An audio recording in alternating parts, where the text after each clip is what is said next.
নমস্কার, আপনারা দেখছেন ট্রাইব টিভি জেলার খবর, সঙ্গে রয়েছে দিশা। আর আজ আরও একটি লোকসভা কেন্দ্র নিয়ে আমি আমার সহকর্মী সত্যজিৎ পালের সাথে হাজির হয়ে গেছি। আজ আমরা যে বিষয়টি নিয়ে কথা বলবো সেটি হচ্ছে গিয়ে বোলপুর লোকসভা কেন্দ্র। আর এই বোলপুর লোকসভা কেন্দ্রকে নিয়েও কিন্তু বহু জলঘোলা হয়েছে ইতিমধ্যেই, আর সেই সমস্ত কিছু নিয়েই আজ আমরা আলোচনা করব। তবে তার আগে এই বোলপুর লোকসভা কেন্দ্রকে ঘিরে কী ধরনের রাজনৈতিক সমীকরণ কষা হচ্ছে সেই বিষয়ে দেখে নেব এই প্রতিবেদন। পশ্চিমবঙ্গের লোকসভা কেন্দ্রগুলির মধ্যে অন্যতম বোলপুর। 1962 সালে এই লোকসভা কেন্দ্র গঠিত হয়েছিল। এই কেন্দ্র এসসি সংরক্ষিত। এই লোকসভা কেন্দ্রের অধীনে রয়েছে 7টি বিধানসভা কেন্দ্র। বোলপুর লোকসভা কেন্দ্রটি বীরভূম এবং পূর্ব বর্ধমান দুই জেলাতেই ছড়িয়ে রয়েছে। এর অধীনস্থ বিধানসভা কেন্দ্রগুলি যথাক্রমে বোলপুর, নানুর, লাভপুর, মোরেশ্বর, কেতুগ্রাম, মঙ্গলকোট এবং আউশগ্রাম। এর মধ্যে বোলপুর, নানুর, লাভপুর, মোরেশ্বর কেন্দ্রগুলি বীরভূম জেলায় অবস্থিত। কেতুগ্রাম, মঙ্গলকোট এবং আউশগ্রাম এই 3টি বিধানসভা কেন্দ্র পূর্ব বর্ধমানে অবস্থিত। আগামী 13ই মে ভোট হবে বোলপুর লোকসভা কেন্দ্রে। 2019 সালের লোকসভা নির্বাচনে এই কেন্দ্র থেকে জিতেছিলেন অসিত কুমার মাল। তিনি তৃণমূলের প্রার্থী হিসেবে জিতেছিলেন। 2014 সালেও এই কেন্দ্রে তৃণমূল জয়লাভ করেছিল। অনুপম হাজরা 2014 সালে জয়লাভ করেছিলেন। তার আগে কেন্দ্রটি ছিল বামেদের দখলে। 2009 সালে বাম প্রার্থী রামচন্দ্র ডোম জিতেছিলেন বোলপুর লোকসভা কেন্দ্র থেকে। 1999 এবং 2004 সালে জিতেছিলেন সোমনাথ চট্টোপাধ্যায়। সিপিআইএম সাংসদ সোমনাথ চট্টোপাধ্যায় 2004 সালে লোকসভার স্পিকার নির্বাচিত হয়েছিলেন। স্পিকার হিসেবে তার ভূমিকা আজও প্রশংসিত হয়। বোলপুর লোকসভার অন্তর্গত 7টি বিধানসভা কেন্দ্রই 2021 সালে বিধানসভা নির্বাচনে জিতেছে তৃণমূল। 2019 সালের লোকসভা নির্বাচনের হিসেব অনুযায়ী এই কেন্দ্রে ভোটার সংখ্যা 17 লক্ষেরও বেশি। তবে 2024 সালে বোলপুর কেন্দ্রটি তৃণমূলেরই দখলে থাকবে নাকি অন্য কোনো দল ঘাসফুল শিবির থেকে এই কেন্দ্রটি ছিনিয়ে আনতে পারবে তা জানতে অপেক্ষা এখন আর কয়েকদিনের মাত্র। Bureau report, tribe TV Bangla. একেবারেই 2024 সালের লোকসভা কেন্দ্রের মধ্যে দিয়ে এবার বোলপুর কার দখলে যাবে? তৃণমূলের ঘাঁটি হয়ে থাকবে নাকি অন্য কোনো দল এই ঘাসফুল শিবির থেকে বোলপুর কেন্দ্রকে ছিনিয়ে নেবে? সেটি কিন্তু সময়েরই অপেক্ষা। আর যেমনটা আপনাদেরকে অনুষ্ঠান শুরু করার আগে আরও একবার মনে করিয়ে দিই, বোলপুরে ভোট গ্রহণ কিন্তু 13ই মে অনুষ্ঠিত হতে চলেছে, অর্থাৎ চতুর্থ দফায় বোলপুরে এবারের লোকসভা নির্বাচন অনুষ্ঠিত হয়েছে 13ই মে। তবে তার সাথে সাথে এবার সত্যজিৎ বাবু আপনার সাথে কথা বলা শুরু করব যে এইবার কিন্তু আমরা দেখছি যে এই বোলপুর কেন্দ্রকে নিয়ে যে জলঘোলা হচ্ছে, সেক্ষেত্রে তৃণমূলের তরফ থেকে প্রার্থী অমিত মাল তিনি কিন্তু একবারে এর আগেও তিনি ছিলেন, এবারও তিনি আছেন। কিন্তু বিজেপির ক্ষেত্রে আমরা কিন্তু একটু অন্যরকমই সমীকরণ দেখতে পাচ্ছি। এবার কিন্তু বিজেপির পক্ষ থেকে খানিকটা নতুন মুখ, এক কথায় আমরা বলতে পারি, সম্পূর্ণরূপে নতুন মুখ না হলেও আমরা বলতে পারি যে তিনি নতুন মুখ। এক কথায় প্রিয়া সাহাকে এবার বিজেপির পক্ষ থেকে কিন্তু নির্বাচিত করা হচ্ছে। তার বিষয়ে খানিকটা একটু জানবো, আমরা আলোচনা করব। প্রথমে বোলপুর নিয়ে একটু বলি। বোলপুর শহর বলতে আমরা বুঝি বোলপুর শান্তিনিকেতন, একেবারে বোলপুর রবীন্দ্রভারতী বিশ্ববিদ্যালয়। বোলপুর মানে রবীন্দ্রনাথ ঠাকুরের শহর।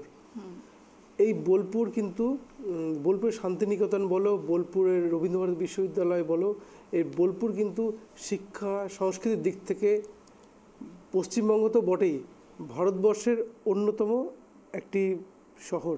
সুতরাং সেই বোলপুর লোকসভা কেন্দ্র নিয়ে আজকে আলোচনা। এবার বোলপুর, আরও একটা কথা বলি, বোলপুর শব্দটি এসছে বলিপুর শব্দ থেকে। বলি কথার অর্থ হচ্ছে বধ এবং পুর শব্দের অর্থ হচ্ছে শহর। এবার আসি বিশেষ আলোচনায়। তো আজকে বোলপুর লোকসভা কেন্দ্র কিন্তু একসময় বামেদের শক্ত ঘাঁটি ছিল। তবে সত্যদা, আমরা এই আলোচনাটাই কন্টিনিউ করব। তবে তার আগে আপনাদেরকে বলে দিই, আপনারা হয়তো ইতিমধ্যেই আপনাদেরকে স্ক্রিনের নিচে আপনারা দেখতে পাবেন যে একটি ফোন নম্বর দেওয়া হচ্ছে।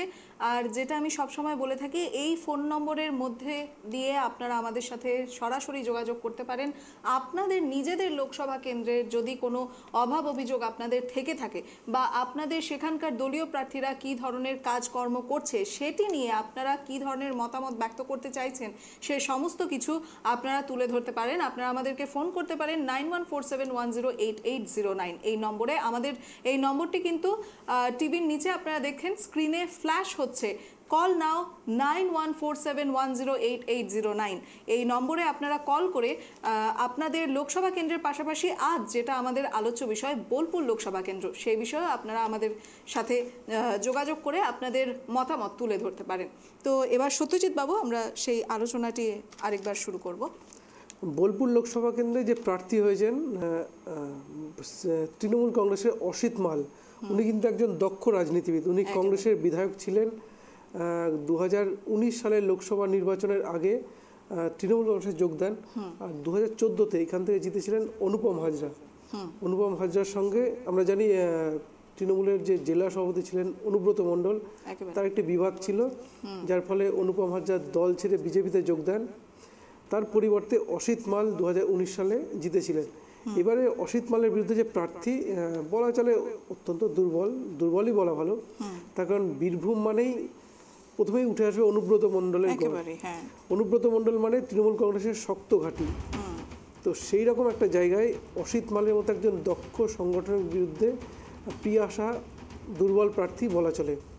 যদি আমরা পেছনে গত 2019 সালের রেজাল্ট দেখি, তো সেখানে প্রায় 1 লক্ষের বেশি ভোটে কিন্তু অসিত মাল জিতেছিলেন। সেবারে কিন্তু প্রার্থী ছিলেন রামপ্রসাদ দাস। এবারে প্রার্থী প্রিয়া সাহা, এখন উনি কতটা ফাইট দিতে পারেন, মোদি হাওয়া হয়তো অমিত শাহ ইতিমধ্যে এর আগে মিটিং করে গেছেন বোলপুর থেকে, তো আবার হয়তো অমিত শাহ আসবেন, প্রধানমন্ত্রী নরেন্দ্র মোদী আসবেন, তারপরে সমীকরণ কতটা পাল্টায়, কিন্তু অনেকটা বলবো অ্যাডভান্টেজ তৃণমূল কংগ্রেস একেবারে। তবে আমরা একবার সেই 2019-এর লোকসভা কেন্দ্রের সেই ফলাফলটা একবার আমরা আরও একবার ফিরে দেখব। যেমনটা এই মুহূর্তে স্ক্রিন দেখা যাচ্ছে, অসিত কুমার মাল তৃণমূলের পক্ষ থেকে 6,99,171টি ভোটে জয়লাভ করেছিলেন। যে অমিত কুমার এবং রামপ্রসাদ দাস, তাদের মধ্যে ভোটের ব্যবধান কিন্তু 1 লক্ষেরও অনেক বেশি, যেটা একটু আগেই সত্যজিৎ বাবু আপনি বললেন 1,06,402। এই একটা বিরাট বড় ব্যবধানে কিন্তু তৃণমূল জয়লাভ করেছিল 2019-এর লোকসভা ভোটে। আর পাশাপাশি দেখা যাচ্ছে সেই সময় সিপিএমের পক্ষ থেকে রামচন্দ্র ডোম, তিনিও পরাজিত হয়েছিলেন। সেই মুহূর্তে 9 লক্ষ মানে হচ্ছে গিয়ে 91,964 ভোট পেয়েছিলেন। আর এদিকে আবার কংগ্রেস প্রার্থী সেবার 2019 সালে বোলপুর কেন্দ্র থেকে দাঁড়িয়েছিলেন অভিজিৎ সাহা। তিনি মোট ভোট পেয়েছিলেন, তিনি সবচেয়ে কম ভোট পেয়েছিলেন 30,112 মাত্র। তো সেই ক্ষেত্রে দেখা যাচ্ছিল 2019 সালের যে হাড্ডাহাড্ডি লড়াইটা, এক কথায় বলতে গেলে বিজেপি এবং তৃণমূলের মধ্যেই অসিত কুমার মাল এবং রামপ্রসাদ দাস, তাদের দুজনের মধ্যেই হয়েছিল, আর সেখানে ভোটের ব্যবধান ছিল 1 লক্ষেরও বেশি। তো এই ছিল আমাদের 2019-এর বোলপুর লোকসভা নির্বাচনের ফলাফলের এক ফিরে দেখা। তো সেই সাথে সাথে যেমনটা সেই মুহূর্তে জানা গিয়েছিল, অর্থাৎ ইতিহাস যেটা বলছে 2019 সালের লোকসভা নির্বাচনের সময় কিন্তু আমরা দেখেছি অসিত মালের জন্য মূলত ভোট প্রচারটা কিন্তু অনুব্রত মণ্ডলই করেছিলেন। তো সেই ক্ষেত্রে মানে অসিত কুমার মালের জন্য ভোটের যে জয়লাভ, সেটা শুধুমাত্র সময়ের অপেক্ষা ছিল সেই মুহূর্তে। তো সেই বিষয়ে খানিকটা একটু আলোচনা করব। অনুব্রত মণ্ডল যেভাবে তৃণমূলকে প্রতিষ্ঠিত করেছেন বীরভূম জেলাতে, সেটা অন্য কোনো জেলায় হয়তো খুঁজে পাওয়া যাবে না। আরেকটা জিনিস বলি, গত কিছুদিন আগে আমরা দেখেছি বকটুই একটা কাণ্ড ঘটেছিল। বকটুই কাণ্ড ঘটে অভিযোগের তীর কিন্তু উঠে এসেছিল বিভিন্ন দিক থেকে অনুব্রত মণ্ডলের দিকেই। এরপরে অনুব্রত বিভিন্ন মামলাতে গ্রেপ্তার হয়েছেন, সম্প্রতি তিনি জেলে রয়েছেন, তিহার জেলে। তো আরেকটা কথা, যেটা এই পরিস্থিতিতে অনুব্রত মণ্ডল জেলে যাওয়ার পর তৃণমূলে কিন্তু একটা বড় রকম বিশৃঙ্খলা সৃষ্টি হওয়ার পরিস্থিতি ছিল, কিন্তু সেটা সুকৌশলে সামলেছেন মুখ্যমন্ত্রী মমতা বন্দ্যোপাধ্যায়। কীভাবে সেটা বলি, কারণ অনুব্রত মণ্ডলের কঠোর বিরোধী ছিলেন কাজল শেখ। সেই কাজল শেখের অনুগামীরা একসময় অনুব্রতর অনুগামীদের হাতে হয়তো আক্রান্ত হতো, বিভিন্ন জায়গায় উঠে এসছে। তো অনুব্রত জেলে যাওয়ার পর ব্যাপারটা উল্টো হয়ে যাওয়ার মতো সম্ভাবনা তৈরি হয়েছিল। সে সময় মুখ্যমন্ত্রী কিন্তু কাজল শেখকে সামনে নিয়ে আসেন, কাজল শেখকে সামনে নিয়ে আসেন এবং খুব কৌশলে একদিকে যেমন দুই গোষ্ঠীর মধ্যে বিবাদ মেটাতে সক্ষম হয়েছেন, পাশাপাশি কাজল শেখকেও রাজনীতিতে সক্রিয় করে ফেলেছেন। ফলে যে ভাঙনটা তৈরি হওয়ার সম্ভাবনা ছিল সেটা কিন্তু একদমই নেই। তার প্রধান কারণ কিন্তু এই মমতা বন্দ্যোপাধ্যায়, তার সুকৌশলী রাজনীতি। সুতরাং এদিক থেকে দেখলে অনেকটা এগিয়ে তৃণমূল কংগ্রেস। আর উল্টো দিকে বিজেপির প্রার্থী দুর্বল, আবার বলি অনেকটাই দুর্বল, কারণ প্রিয়া সাহা গত 2016 এবং 21-এ হ্যাঁ বিজেপির হয়ে লড়াই করেছিলেন।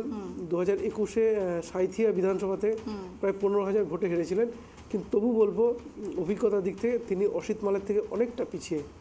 আর তাছাড়া ওই যে আবার বলি যে বীরভূম মানেই অনুব্রত, একটা তো আওয়াজ হয়েই আছে গোটা বাংলা জুড়ে। সুতরাং সেই বীরভূমের মতো একটা সিটে জেলাতে অনেকটাই এগিয়ে তৃণমূল কংগ্রেস, এটা নিশ্চিতভাবেই বলা যায়। একেবারে। তবে আমরা এবার শুনে নেব যে এবারের লোকসভা নির্বাচনকে কেন্দ্র করে কাজল শেখ কি বলেছেন, একবার শুনবো আমরা। আর বিজেপির বা অন্য দলে যারা ক্যান্ডিডেট হয়েছেন বা হবেন ভাবছেন এখনও হননি, তাদের উদ্দেশ্যে একটাই কথা বলবো যে হয়তো বোলপুর বা বীরভূমে দুটো লোকসভা কেন্দ্র আছে বীরভূম জেলার মধ্যে। এই দুটো লোকসভা কেন্দ্রের যতগুলো বুথ আছে প্রত্যেকটি বুথের যদি আপনারা বুথ এজেন্ট দিতে পারেন তাহলে রাজনীতি করে ছেড়ে দেবো। মানে এটা কি শুধুমাত্র বিজেপি নাকি সব দলের কর্মীদের নেতাকে উদ্দেশ্যে বলছি, যারা বিধানসভায় আমাদের তৃণমূল এগেনস্টে কন্টেস্ট করবেন তাদের উদ্দেশ্যে বলছি, সেই ক্যান্ডিডেটের উদ্দেশ্যে বলছি, যদি আপনারা প্রত্যেকটি বুথে বুথ এজেন্ট দিতে পারেন তাহলে রাজনীতি করে ছেড়ে দেবো। একেবারে সত্যজিৎ বাবু তিনি কিন্তু বললেন যে যদি প্রত্যেকটি কেন্দ্র থেকে যদি বুথ এজেন্ট দিতে পারেন তাহলে তিনি বলছেন লড়াই ছেড়ে দেবেন। এটা কি মানে তিনি কি বলতে চাইছেন সেটির মধ্যে? সেই অনুব্রত রোল চলে আসছে। অনুব্রত যেমন বলতেন কি বলে শুটিয়ে লাল করে দেবো, হ্যাঁ নোংরামি, তারপর নোংরামি বের করে দেবো, এটা একটা পুলিশের গাড়িতে বোম মারুন। হ্যাঁ ঠিক কাজল শেখ সেই পথেই হাঁটা শুরু করেছেন।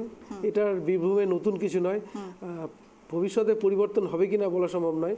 আরেকটা বলি, এই বীরভূমে কিন্তু আমাদের লোকসভার প্রাক্তন স্পিকার সিপিএমের সোমনাথ চট্টোপাধ্যায় প্রায় 24 বছর সাংসদ ছিলেন, তাই কিন্তু কখনো এরকম কথা বলতে হয়নি, পুলিশের গাড়িতে বোম মারতেও হয়নি বা এই যে শুটিয়ে এসব কথা বলতে হয়নি। তিনি কিন্তু জিতেছেন, এমনকি তিনি যে জনপ্রিয়তা পেয়েছেন সেটা শুধু বীরভূমে সীমাবদ্ধ নয়, বাংলার মানুষও তাকে স্মরণ করবে। হ্যাঁ, তবে সেক্ষেত্রে দেখা গেলে কিন্তু অসিত কুমার মালকেও কিন্তু একটা সময় অর্থাৎ 2019-এর পর থেকেই যে 5টা বছর তিনি যেভাবে কাজ করে গেছেন, দেখা গেছে যে বিরোধীরাও কোথাও না কোথাও তাকে সমীহ করে চলেছেন। না, অসিত কুমার মাল যেরকম রাজনীতিটা করেন, ওনার মুখ থেকে কখনো হুমকি আমরা শুনিনি, কখনোই হুমকি দেওয়া বা কারো বাড়ি ভাঙচুর করা এরকম কিছু বলেননি। সুতরাং তার প্রতি সহানুভূতি বিরোধীরা করবেন। আর উনি তো দীর্ঘদিনের রাজনীতিবিদ, একেবারে একসময় কংগ্রেসটা করতেন, তখনও তার বিরুদ্ধে এরকম কোনো অভিযোগ ছিল না। এবারে তৃণমূলে এসছেন, 5 বছর এমপি ছিলেন, তো এইরকম তিনি কখনো বিতর্কে জড়াননি। স্বাভাবিকভাবে তারপর একটা সিম্প্যাথি থাকবে।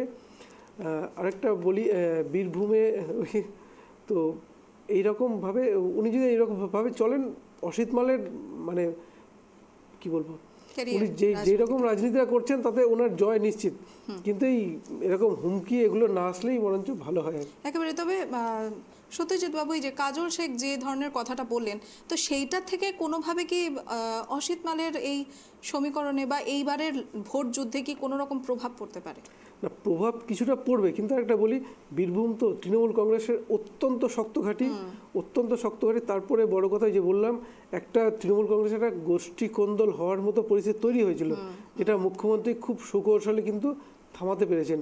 সুতরাং বকটুই হোক বা তৃণমূলের বিরুদ্ধে ইদানিং যে দুর্নীতির অভিযোগগুলো আসছে, শিক্ষক নিয়োগ দুর্নীতি হোক বা রেশন দুর্নীতি হোক, কিন্তু সব কিছু ওই সংগঠনের কাছে কিন্তু বাজিমাত করে দেবে।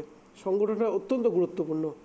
আর বীরভূমের মাটিতে তৃণমূলের সংগঠন যেমন মজবুত ছিল, আজও মজবুতই রয়েছে। একবারে। তবে এই মুহূর্তে আমরা একবার সেই 2024-এ যে প্রার্থী তালিকা প্রকাশ করা হয়েছে সেটির দিকে একবার আমরা চোখ রাখবো। বোলপুর থেকে বিজেপি প্রার্থী প্রিয়া সাহাকে ঘোষণা করা হয়েছে, পাশাপাশি এদিকে প্রিয়া সাহার বিরুদ্ধে তৃণমূলের পক্ষ থেকে বোলপুর লোকসভা কেন্দ্র থেকে দাঁড়িয়েছেন অসিত কুমার মাল।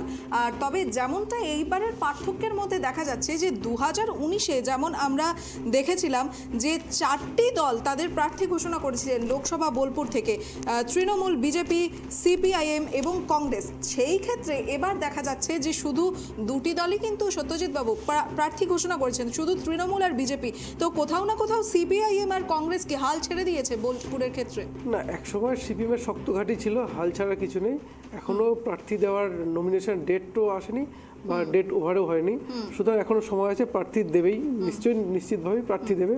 এখন সিপিএম কংগ্রেস এর একটা জোটের চেষ্টা করছে, সুতরাং প্রার্থী তালিকা খুব তাড়াতাড়ি সামনে আসবে। কিন্তু প্রার্থী যেই হোক, পাল্লা ভারী কিন্তু তৃণমূল কংগ্রেসের দিকে, অসিত কুমার মালের দিকেই একদম নিশ্চিতভাবে। তো সেই ক্ষেত্রে আরেকটা একটা জিনিস বলে রাখি, এই বোলপুর লোকসভা কেন্দ্রের সাংসদ ছিলেন অনুপম হাজরা 2014 থেকে 2019, পরবর্তীতে উনি বিজেপিতে যোগ দেন, বিজেপি থেকে 2019-এ যাদবপুর লোকসভা কেন্দ্রে দাঁড়িয়েছিলেন। এবারে ওনার ইচ্ছা ছিল এই বোলপুর লোকসভা কেন্দ্রে দাঁড়ানো, তো উনি বেশ কিছু কর্মসূচি নিয়েছিলেন, সেখানেই কিন্তু বিজেপির রাজ্য নেতৃত্বের সঙ্গে তার একটা বিবাদ তৈরি হয়। এমনকি অনুপম হাজরা প্রকাশ্যে ফেসবুক লাইভে বিজেপির যে রাজ্য সভাপতি রয়েছেন সুকান্ত মজুমদারের বিরুদ্ধে বিস্ফোরক কিছু মন্তব্য করেন। এরপরে কিন্তু অনুপম হাজরা তার পদ থেকে সরিয়ে দেয় বিজেপি, তিনি কিন্তু এই মুহূর্তে সাইড হয়েই রয়েছেন বিজেপিতে। সুতরাং এই যে বিজেপির মধ্যে একটা যে বিবাদ, এটাও কিন্তু তৃণমূলের ক্ষেত্রে অত্যন্ত অ্যাডভান্টেজ। একেবারে। তবে যেমনটা দেখা যাচ্ছে এই মুহূর্তে, যে আমরা যেদিক দিয়েই আলোচনা করে দেখি না কেন, বোলপুরে কিন্তু পাল্লা ভারী তৃণমূলেরই থাকছে। আর পাশাপাশি এই আলোচনা আমাদের জারি থাকবে, তবে তার আগে নিয়ে নেব একটা ছোট্ট বিরতি।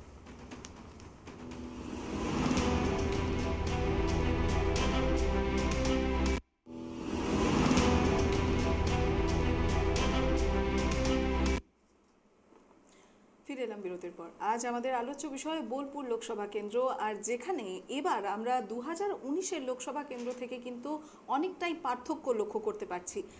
বিজেপি নতুন মুখ ঘোষণা করেছে প্রিয়া সাহাকে, আর সেই সাথে সাথে যেদিকে তৃণমূলের পাল্লা এখন থেকেই ভারী অসিত কুমার মালকে প্রার্থী হিসেবে ঘোষণা করার পর। তবে তার আগে সত্যজিৎ বাবু, বোলপুর লোকসভা কেন্দ্রের 7টি বিধানসভা কেন্দ্র আছে, তো সেই ক্ষেত্রে একটু আপনার কাছ থেকে জানবো যে কোন দল এই মুহূর্তে এগিয়ে আছে সেখান থেকে, মানে কোন বিধানসভা থেকে কে এগিয়ে রয়েছে? বোলপুর লোকসভা কেন্দ্রের মধ্যে যে 7টা বিধানসভা কেন্দ্র পড়ে, সেই 7টাতে তৃণমূল ব্যাপকভাবে এগিয়ে। 2019-এও লিড পেয়েছিল, 2021-এও বিজেপির ভোট পার্সেন্টেজ কিছুটা বাড়লেও অনেকটা এগিয়ে। আমি তুলে ধরবো কেতুগ্রাম লোকসভা আসনে, কেতুগ্রাম বিধানসভা আসনে গত 2021 সালে তৃণমূল পেয়েছিল 1,226,000 ভোট, সেখানে বিজেপি পেয়েছিল 87,543 ভোট। এইখানে কিন্তু লেফট অর্থাৎ সিপিএম কিন্তু 20,000 ভোট কেটেছিল, নইলে কিন্তু বিজেপির জয় নিশ্চিত ছিল। সুতরাং এটা একটা ফ্যাক্টর হয়েছে। মঙ্গলকোটে তৃণমূল পায় 1,07,596 ভোট, বিজেপি পেয়েছিল 85,259 ভোট। তো দেখা যাচ্ছে যে মানে তৃণমূল কিন্তু অনেকটা ব্যবধান নিয়েই কিন্তু এগিয়ে থাকছে প্রতিটি বিধানসভা কেন্দ্রতেই। কারণ এই এক সংগঠন, অত্যন্ত মজবুত সংগঠন। আবার বলি, অনুব্রত মণ্ডল যেভাবে দলটা পরিচালনা করতেন এ বিষয়ে কোনো সন্দেহ নেই, স্বীকার করতেই হবে, উনি সংগঠনটা খুব মজবুতভাবে সাজিয়েছিলেন। তার বিরুদ্ধে নানান অভিযোগ আছে, সেটা আমরাও বারবার দেখিয়েছি, কিন্তু সংগঠনটা উনি কিন্তু খুব শক্ত হাতেই সামলেছিলেন, যার জন্যই এখনও কিন্তু মজবুত হয়েছেন। তারপরেই মুখ্যমন্ত্রীর সুকৌশল, ওই যে বললাম কাজল শেখের বিষয়টা, যেটা একটা খুব বড় তৃণমূল কংগ্রেসের গোষ্ঠী কোন্দল হওয়ার সম্ভাবনা ছিল, সেটা কিন্তু হয়নি, যার কারণে এগিয়ে তৃণমূল। আরও কিছু একটা বলবো, বাকি বলে আউসগ্রামে তৃণমূল কংগ্রেস পেয়েছিল গত 21-এ 1,03,92 ভোট, তুলনায় বিজেপি পায় 88,577 ভোট।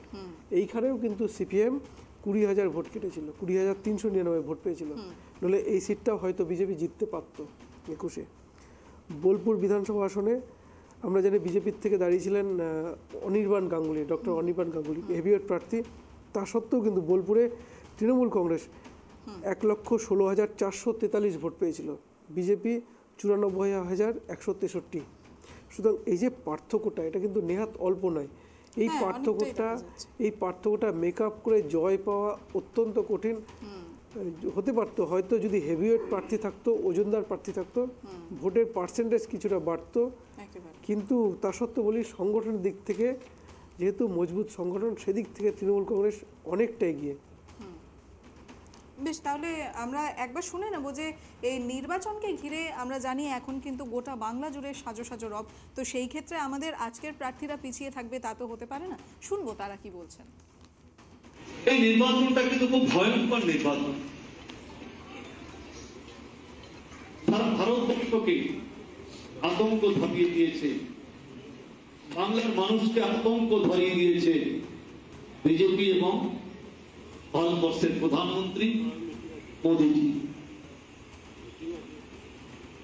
যেমন করে 2019 সালে এনআরসি পার্লামেন্টে পাস হয়েছিল, আমি ছিলাম, আমরা রুখতে পারিনি। 4 বছর কেটে গেল, 5 বছর চলতে আরম্ভ করেছে, ভোট হতে যাচ্ছে। 4 দিন আগে তিনি সিএএ লাগু করে দিলেন। তিনি কি বলছেন? তিনি তখন বললেন, কোন চিন্তার আপনাদের কারণ নাই। যারা বাংলাদেশ থেকে, যারা পাকিস্তান থেকে, যারা আফগানিস্তান থেকে শরণার্থী এসেছেন আমাদের দেশে, তাদের প্রত্যেককে আমরা ভারতবর্ষের নাগরিক এই সার্টিফিকেট দেব। এখানে আমাদের অনেক প্রশ্ন আছে যে আমরা ভারতবর্ষের স্বাধীনতার পর থেকে অনেক প্রধানমন্ত্রী করলাম, অনেক এমএলএ করলাম, মুখ্যমন্ত্রী করলাম, এমনকি ভারতবর্ষের রাষ্ট্রপতি তিনিও তার পরিবারের লোকজনকে আসামে ডিটেনশন ক্যাম্পে থাকতে হয়েছে প্রমাণ দিতে পারেনি বলে। প্রথম থেকেই ঝাঁপিয়ে পড়েছি একদম পুরো কদমে। এবার আমরা কোমর বেঁধে নেমেছি মাতৃশক্তি। এই যে রাজ্য সরকারে যিনি বসে আছেন মুখ্যমন্ত্রী পদে, উনি একজন মহিলা মুখ্যমন্ত্রী হয়ে যেভাবে নারীদের ওপর প্রতিনিয়ত ধর্ষিত নির্যাতিত মহিলারা হচ্ছে, তারপরেও উনি নিজের রাজ্য না দেখে অন্যের রাজ্যে দেখে বেড়াচ্ছেন যে কি চলছে। তো এই মহিলা মুখ্যমন্ত্রীকে উৎখাত করার জন্য আমরা মাতৃশক্তি আর ঝাঁপিয়ে পড়েছি এবং ওনাকে এই রাজ্য ছাড়া করব, এইটুকু আমাদের সংকল্প। এই নির্বাচনে তৃণমূলের কাছ থেকে আপনারা কতটা পিছিয়ে? কোনোদিনই আমরা পিছিয়ে ছিলাম না, লড়াইয়ের মাঠে আমরা আছি এবং শেষ পর্যন্ত লড়াই আমরা করে জয়ী হয়ে আমরা ফিরি।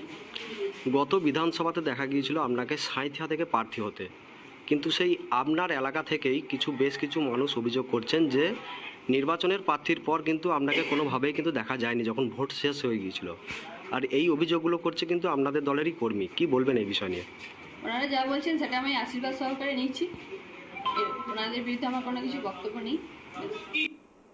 একেবারে সত্যজিৎ বাবু, একদিকে যেমন শাসক পক্ষ এই সিএএটাকে ইস্যু করছে, তেমন কিন্তু দেখা যাচ্ছে যে বিরোধী পক্ষরা কিন্তু সন্দেশখালিটাকে ইস্যু করছে, এই মহিলাদের ওপর নির্যাতন, এই জিনিসগুলো। তো এই জিনিসের ক্ষেত্রে একটু সংক্ষিপ্তভাবে জানবো, এই যে প্রিয়া সাহা নিজেও কিন্তু এই মহিলা নির্যাতন এই ধরনের জিনিসগুলো নিয়েই কিন্তু কথা বললেন। তো সেই ক্ষেত্রে কোথাও কি তার চান্সটা থাকছে এই ইস্যুটাকে খাড়া করে যদি তিনি এবারের ভোট যুদ্ধে লড়াই করেন? না, ইস্যু তো রাজনৈতিক ইস্যু, ভোটের ময়দানে ইস্যু থাকবেই, ইস্যু ব্যবহার করবেন, কিন্তু ইস্যু ব্যবহার করে কতটা করতে পারবে সেটা একটা সন্দেহ।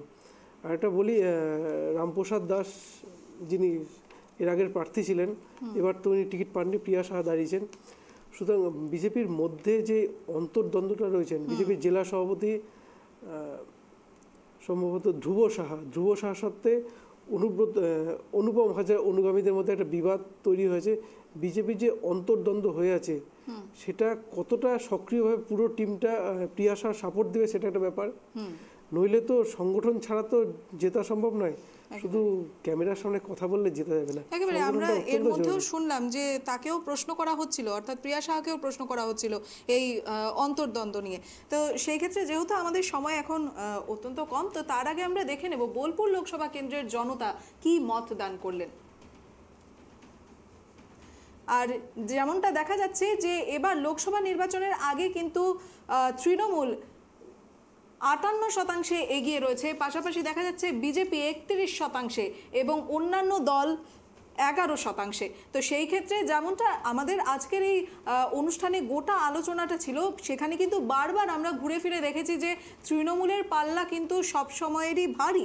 আর সেক্ষেত্রে আমরা যে পোলিং করেছি এবার এই বোলপুর লোকসভা কেন্দ্রকে কেন্দ্র করে, সেখানে বোলপুরবাসী কিন্তু তারা নিজেরাও তৃণমূলের পক্ষেই তাদের মতদান করেছেন। ভোটসভা নির্বাচনের আগেই 58% মতদান তৃণমূলের পক্ষে চলে গেছে, যেখানে বিজেপি 31% পিছিয়ে রয়েছে। আর অন্যান্য 11%। যেমনটা আমরা এইবার দেখলাম যে এবার কিন্তু বোলপুর লোকসভা কেন্দ্র থেকে শুধুমাত্র তৃণমূল এবং বিজেপি এই দুই দলের পক্ষ থেকেই প্রার্থী ঘোষণা করা হয়েছে। তো সেই ক্ষেত্রে দেখা যাচ্ছে যে এখনও তৃণমূল কিন্তু একটা বড় ব্যবধানে এগিয়ে রয়েছে, যেগুলো আমরা অন্যান্য নির্বাচনের ফলাফলগুলোতে দেখেছি। তৃণমূল প্রত্যেকবারই বোলপুর লোকসভা কেন্দ্র থেকে যথেষ্ট বড় ব্যবধানে এগিয়ে রয়েছে। আর এই সামান্য মতদানের ভিত্তিতেও কিন্তু তৃণমূল 58% এগিয়ে রয়েছে, যেখানে বিজেপি 31% পড়ে রয়েছে।